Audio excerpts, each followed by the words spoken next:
you're able to make a decision, perfectly the right decision. I like to tell students that it's always a solution to every problem. Just every solution don't match that problem. And that's not the best solution to that problem.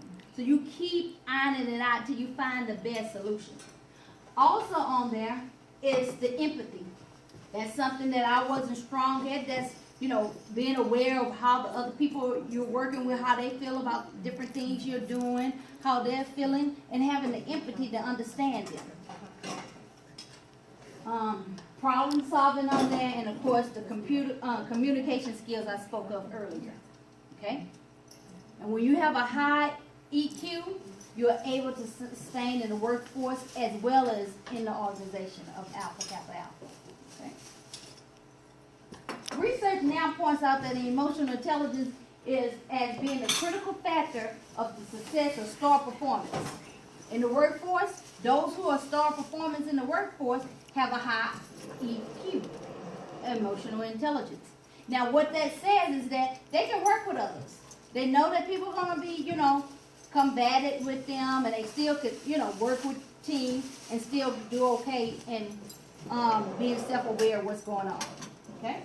You're going to need that in the workforce. Not only I'm going to give you some case studies that something happened in a sorority, but also in the workforce is going to help you as well. Again, we want to be able to manage our behaviors to situations and things that happen to us.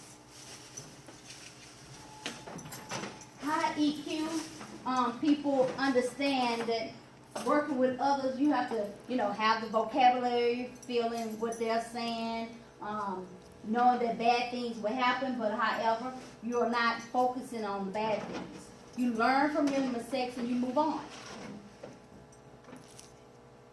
Emotional intelligent people are flexible. Okay? That's one of the key things you have to have, the flexibility to keep moving forward to greatness. They're constantly adaptable.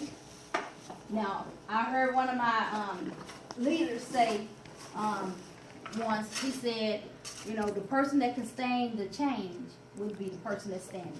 Those who's complaining about it's change and we ain't never did it like that and how dare they try this, they're fighting themselves against themselves. But when you are able to make the adjustment and be flexible, you can sustain.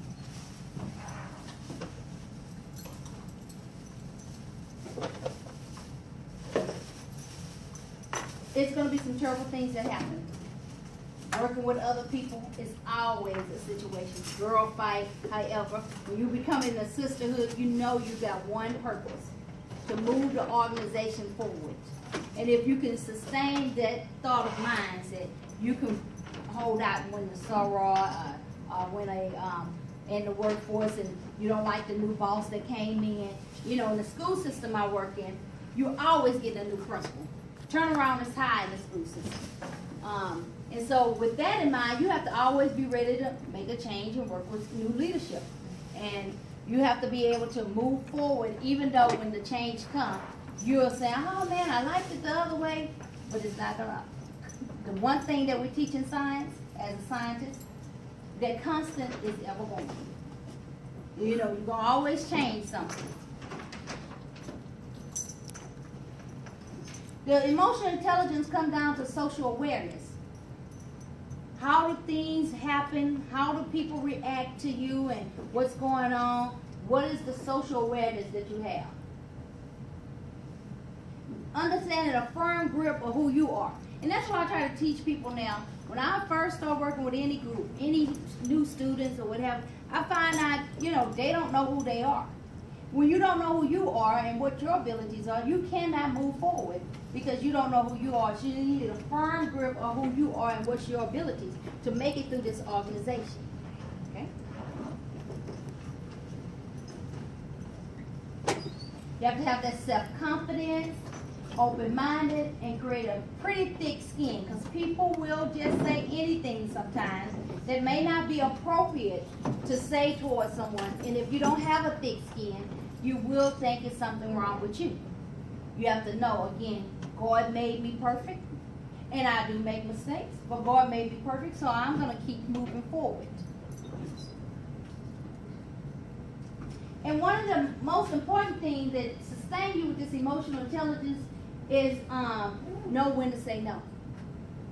When you become a doer and people know you're work, you have to sometimes step back and say, sorry, boss, I'm not able to do that at this time. But you don't want to say, right here, I don't think I can, because that's give them an open opportunity to ask you, have you thought about it? Can you do it? You have to just flat out say no.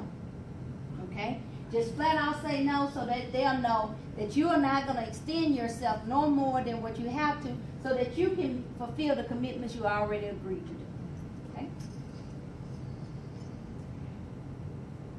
Emotional intelligence people make sure they get a long distance from previous mistakes.